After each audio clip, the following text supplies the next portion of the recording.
कहते हैं माता पिता का कर्म हमेशा ज्येष्ठ पुत्र को करना चाहिए, ज्येष्ठ पुत्र को करना ही चाहिए। कहते हैं कि अगर आपके घर में धन बट गया हो, धन का बंटवारा हो गया हो, आपका व्यापार बट गया हो, चूल्हा चौकी सब बट गया हो, लेकिन ज्येष्ठ पुत्र को ही माता पिता के कर्म को 12 महीने तक करना चाहिए। वार्षिक श्राद्ध कर्म सब भिन्न भिन्न कर सकते हैं, यानी 12 महीने तक ज्येष्ठ पुत्र करे, ज्येष्ठ पुत्र के घर में ही तिथियों को फॉलो करें। उसके बाद 12 महीना होने के बाद सभी भाई अलग अलग अपने घरों में माता पिता का श्राद्ध कर सकते हैं। ज्येष्ठ पुत्र भक्ति पूर्वक कहते हैं कि 10 गात्र कर्म करे, 10 गात्र कर्म करे, हमेशा प्रस्तुत रहे। यानी जब पंडित जी या महाराज जो भी हैं अगर कहें कि जजमान तुम इतना बजे तैयार रहना, तो उतने बजे खड़े मिलना चाहिए, आलस नहीं करना चाहिए, हमेशा कार्य के लिए प्रस्तुत, यानी मैं तैयार हूं।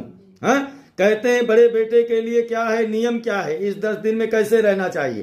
कहते हैं बड़े बेटे को जो कर्म कर रहा है उसे एक समय भोजन करना चाहिए, भूमि पर शयन करना चाहिए, हमेशा ब्रह्मपरायण रहना चाहिए, यानी ब्रह्मपरायण यानी भगवान का नाम सुमिरन करता रहे और हमेशा पवित्र रहे। कहते हैं 7 बार पृथ्वी की परिक्रमा करने का जितना फल मिलेगा उतना ही माता पिता की क्रिया करने वाले पुत्र को प्राप्त होगा।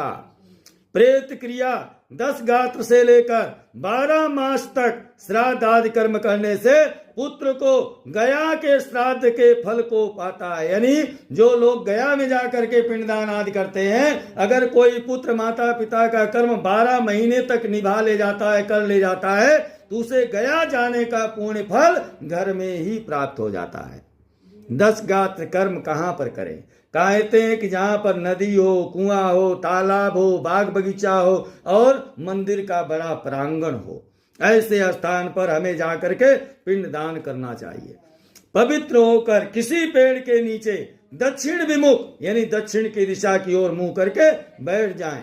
जमीन को गाय के गोबर से लेपन करके वेदिका बनाएं, पत्ता बिछाएं, कुछ आसन बिछाएं, आसन पर कौशिक ब्राह्मण को बैठाएं, पद्म आदि से पूजन करें। कहते हैं ब्राह्मण को प्रणाम करें, उसी के आगे कहते हैं कि एक रेशमी वस्त्र बिछा करके उसी पर नाम गोत्र उच्चारण करके पिंडदान करें।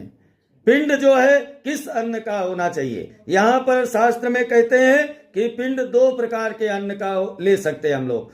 कौन सा अन्न है? या तो हम चावल पका करके पिंडदान कर सकते हैं अथवा हम जौ के आटे का पिंडदान कर सकते हैं। तो हम पिंडदान करके चंदन, कनेर के पुष्प, धूप, दीप